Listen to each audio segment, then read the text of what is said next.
هسه بهذا وقتنا الصغير يتجاوز على الأكبر منه وماكو احترام، ومرات الكبير هم مخربط، لو حلقه يلزق ما يعرف يسولف، من تقول له يابا هذا ابنك غلطان ردي، وانت شعليك وشنو انت؟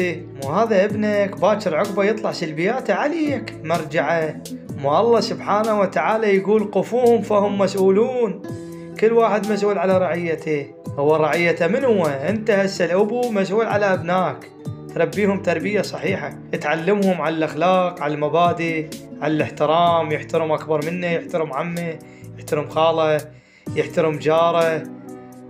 كانت مو تجيب ابنك نقمه على الناس، خوف مو نقمه، خلي احترام، خلي احترام للجار، خلي احترام للكبير.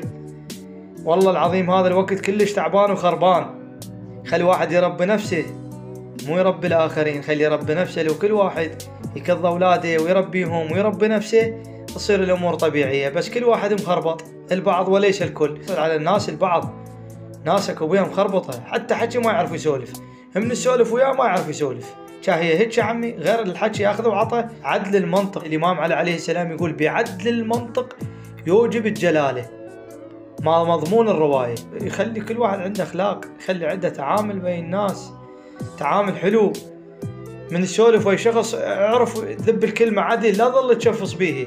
طبعا البعض من الناس راح يوافقني بالكلام والبعض راح يحترض، ادري بيه، هي لازم يصير بيه هذا الحكي، خوش اللي عجبه الحكي خليه يطرح رأيه بالتعليقات، واللي ما عجبه بكيفه بعد.